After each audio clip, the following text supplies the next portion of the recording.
Hello, my name is Doug. I go by Fiero Doug on the forums. I wanted to make a little Fujinet for Dummies video. A lot of you are now getting your Fujinet 1.0s, and a lot of you may have not been following along with the whole process that the Fujinet team has been developing this awesome product for our Atari 8-bit computers. So I wanted to go through a little bit of what this unit is and how to use it. So first of all, if you just got your Fujinet, you want to plug that into your Atari. In my case, I have it plugged into my Atari 800 XL. And then on the other plug on the back of the Fujinet, I have all my other SIO peripherals plugged in. In my case, I have like a 1010 program recorder, a 1020 printer, and I have two 1050 drives and an Atari 850, and also a dot matrix printer back there. The Fujinet will work with all those other peripherals. You don't even need to turn the Fujinet off. The way this works, Fujinet on boot up, it will look for any other SIO peripherals that are on, and if it finds any, it will go directly to those and Fujinet will not boot. If it does not see any other SIO peripherals, then it will boot the Fujinet and you will come into this config screen that you see on the screen right here. So okay, you just got your Fujinet, you plugged it in.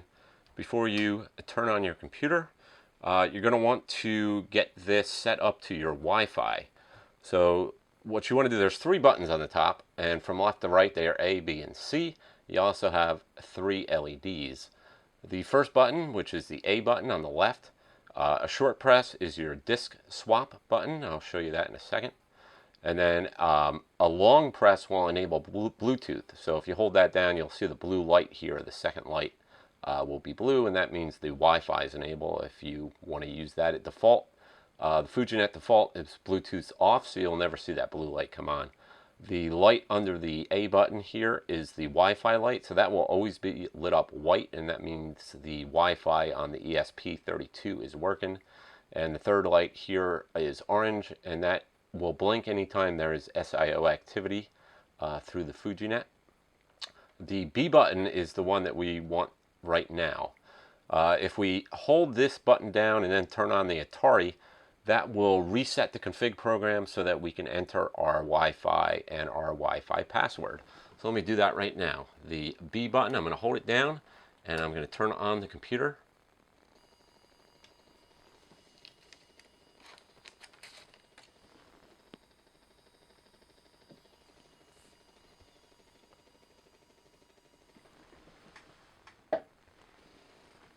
And you'll get a whole list of all the Wi-Fi's in your area. In my case, here is the one that I want to use, and now it'll say enter password. So I will put my password in there and hit enter, and now it will load into the config program. So here's what will come up. Everything will be empty. This top section in here is your TNFS host list, and down here are your drive slots, so your virtual drives for disk drives number 1 through 8. So to start, you have a micro SD plugged into the side of your Fujinet here. You'll want to be able to access that. So you scroll through this by up and down. So what we want to do here is enter the SD card. So we hit E. Here it says edit slots. We want to edit this slot. We hit E. And for the SD card, you simply type SD and hit enter. Now, if I hit enter again, that will show me everything that's on my SD card. To go back to the config menu, hit escape, and now I want to put my local server in. So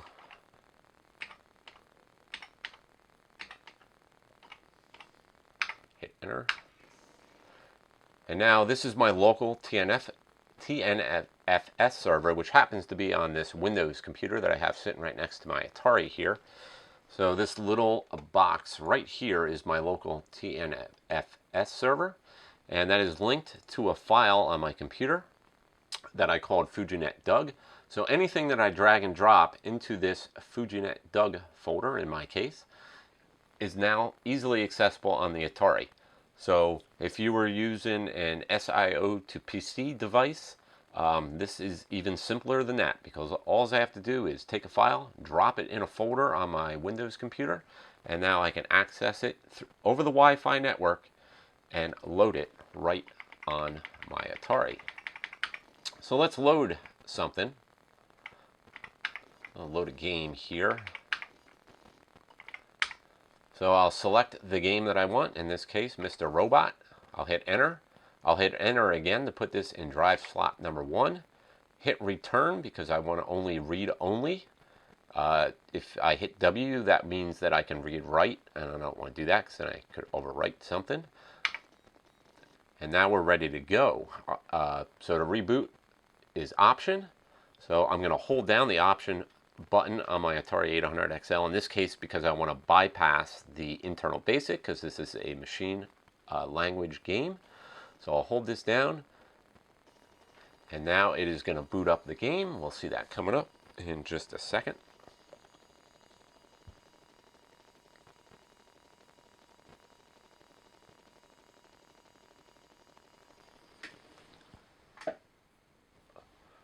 And there we go. The game I just loaded from my Windows computer over the Wi-Fi. So now we want to go back to config. The third button here, which I haven't talked about yet, the C button, this is the hard reset of the Fujinet. So if I press that button, you'll see the Fujinet lights blink, reboot, turn the Atari off, and turn the Atari back on, and we will go back to the config program.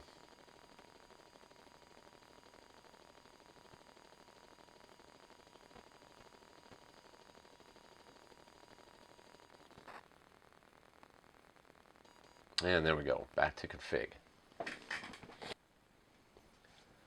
Okay, I've added a couple other TNFS servers that are pretty important that you'll want to grab. So you can either pause the video and type these into your host list. First we have Atari apps at Errata Online. There's a lot of great stuff on there. This is Thomas's stuff. He has all kinds of stuff on that. You'll also want Fujinet.online. There's a whole bunch of stuff in there. Thomas has put the HomeSoft collection of games on his TNFS server. You'll definitely want to grab that. And then Mr. Robot has a great TNFS server that he just started working on that has a bunch of community stuff on it and a whole host of applications and games as well. So that's another one that you will want. Now the other thing that you'll need to do as soon as you get your Fujinet is set up some things on the web server. So what you'll want to do is hit C for config, and you'll see an IP address here. In my case, 10.0.0.35. So if I go to my computer here, my Windows machine in my case, and open up a web window and type 10.0.0.35, that is going to bring up the Fujinet web server. And in here is all network information, hardware. It'll show you what firmware your Fujinet is currently on. And then we have our printer. We have all these different printers to select, which is great. So you'll, like for the printer, select what printer you want and make sure you hit save. And now that printer's saved, you can change the printer port. You can change the SIO speed. You can use high speed SIO. I prefer to use my Ataris at normal speed, so I don't touch that. You also want to set your time zone. In my case, I am in New Jersey, so I will hit American Eastern. Again, make sure to hit save. We also have the mini maze info there, and then here is the other new one. This is for the enable the rotation sounds. So what this is let's say you're playing a multiplayer game and you want to swap discs. You need to go to disc 2. To do that, you do a short press on button A, and if you have the enable rotation sounds going, when you hit that and it goes to drive 2, conveniently Sam will say disk drive 2. I'll show you that in a little bit. So that's how you get up to the web server for the web page for your Fujinet. To get out of the config on the Fujinet, just hit escape and then it'll bring you back to the host list. Alright, so the next thing you're going to need to do, and probably going to need to do often, as you'll see, the updates for the Fujinet firmware happen quite often. So you'll want to go to Fujinet.online, click on download, and grab the Fujinet flasher for your particular computer that you use. I happen to use Windows, but there's also a Mac OS and a Linux. Once you download that, you'll want to open that as an administrator. In my case, on Windows, I right-click it, run as administrator. Yes, I want to allow it. And here is the Fujinet flasher. So we'll need to set this up. So the first thing to do is power down your Fujinet. Make sure there's no power going to your Fujinet. Grab a USB cable and plug that into your Fujinet. You'll see the Fujinet boot. And you'll need to know what COM port that is on. So you can open up your device manager, or in my case, it is the only thing that I have plugged in. So I'll go to serial port, and you see COM10. COM10 is my Fujinet. And now we're ready to go. All you have to do is hit Flash Fujinet firmware, and you'll see a whole bunch of stuff scroll through the console here. And after a little while, it'll say Fujinet flash completed, which means you are done and your Fujinet now has the newest firmware on it. You can close the flasher and disconnect the USB cable from your Fujinet and power your Atari back up. And it will save all the TNF host lists and your Wi-Fi information. It'll save all that and it'll come back up as normal.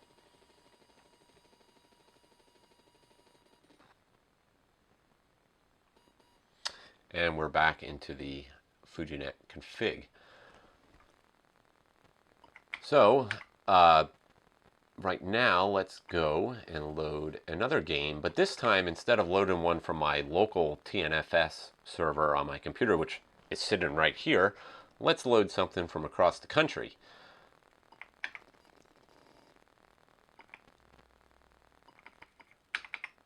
So I am on Atari Errata Online. I'm going to load, in this case, let's load up Mule. We could just pop it right on top of what was there. It'll erase the Mr. Robot that we had in there before. Hold down the Option key to bypass basic, and we will load up Mule from a TNFS server on the other side of the country, or wherever Thomas lives. I forget where he lives, but it's not anywhere near New Jersey. And it's going to load just as fast as if I had this Mule disk in my disk drive.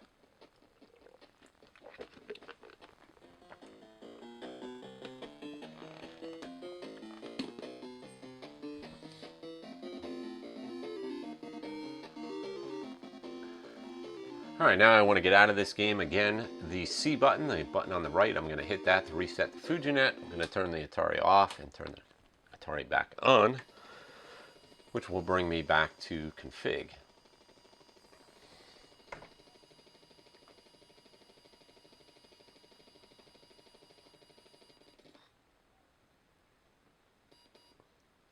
Alright, so now I don't want to use the Fujinet. I want to, let's say, use my Ultimate cart.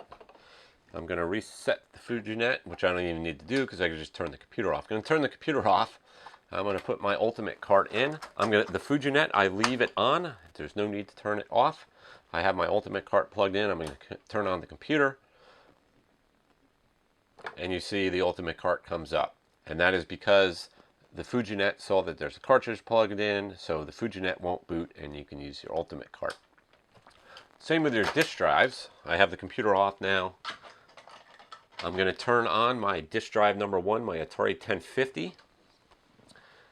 And I'm going to throw a disk, a 5 1/4 floppy into my 1050. Let that spin up. Alright, now I'm just going to turn on the Atari as I normally would.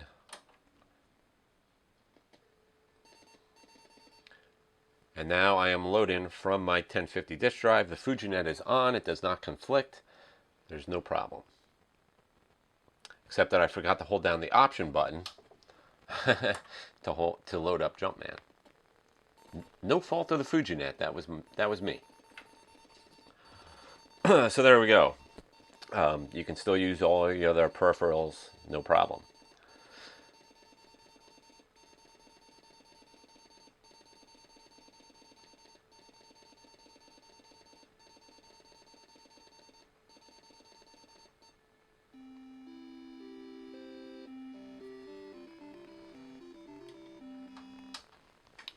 let me show you my favorite feature of Fujinet, which is the print to PDF function.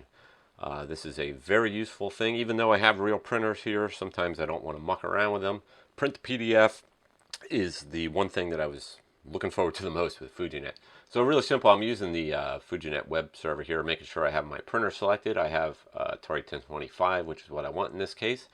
So I have a program, a basic program up here. Let me list it and show you. I have this here. So let's say I want to print this. Let's print it.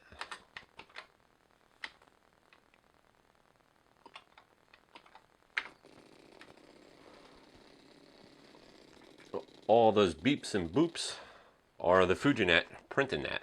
So now on my Fujinet web server here, right here in the printer section, it says click to download your current printout. So if I click on that, it's going to download a PDF. And if I open that PDF, there is my listing. And now if I hit print and print, I have a laser printer sitting up here, which is hooked up to my Windows machine. Once that warms up, we're going to have a nice printout from a virtual Atari 1025 in this case.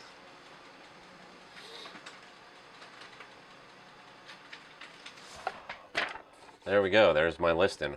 Printed out, all ready to go. And another cool feature is you can create a new disk. So let's say I want to put a disk on my local TNS server. You see there's a N for new, hit new. For the name, we'll just put test. And then for the size, you can put any size disk. I just want to make a regular 90K disk. Are you sure? Yes, why not? And now we'll mount that to, let's see, we'll mount that to drive 2. Because in drive slot 1, I'm going to need a DOS, so I'll throw DOS 2.5 in slot 1. Because that disk that I just made is going to be unformatted, so I need to format it. So you see now I have DOS 2.5 in virtual disk 1, and I have the blank disk that I just made by using the new feature in drive number 2. I'm going to reboot the computer, which will boot into DOS.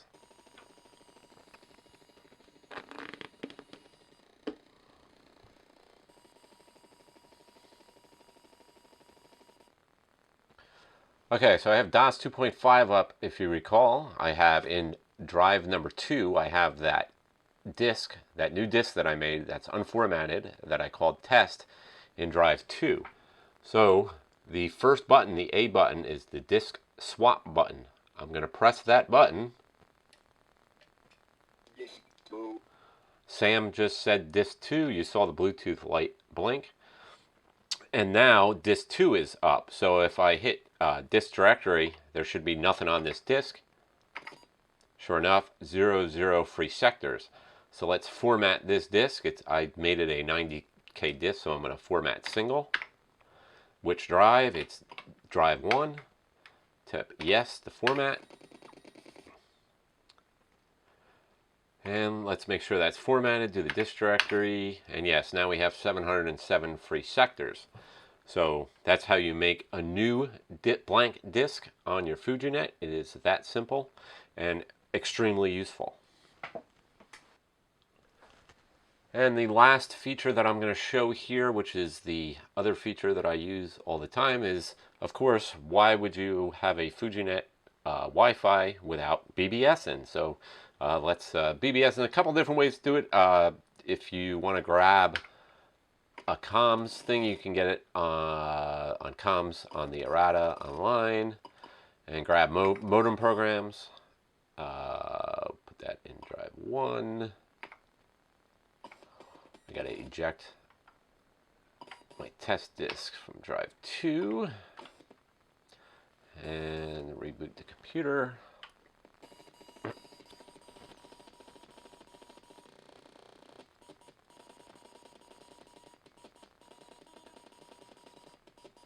It just loaded the R handler, and now I like to use Bob term, so I'm going to load Bob term.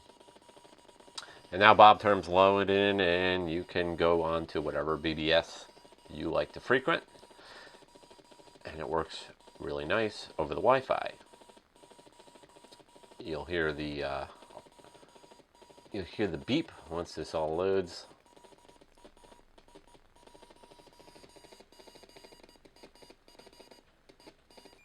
And there we go, we're all ready to BBS. Reboot the Fujinet one more time using that C button. Go back to config.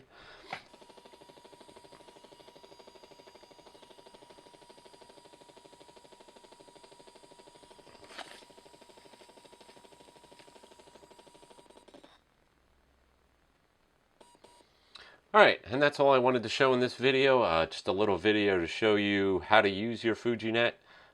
If you haven't bought a Fujinet yet and you've been on the fence, I hope I've kind of shown some of the things.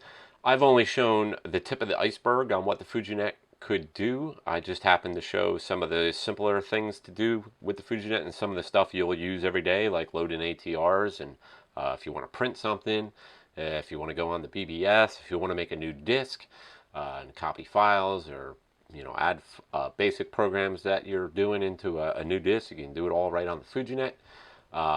In my opinion, if you have an Atari 8-bit computer that you use, you need a Fujinet. It's pretty much an SD drive replacement, an SIO to PC replacement. It's just a great device. Hope this has been helpful. Leave a comment in the comments below if you have any questions. Obviously, all the information is either on the Fujinet wiki, fujinet.online website, and we have a humongous threads, multiple threads, hardware discussion and software discussion on Atari Age. So that's it for now. Hope you enjoyed it. See you guys later.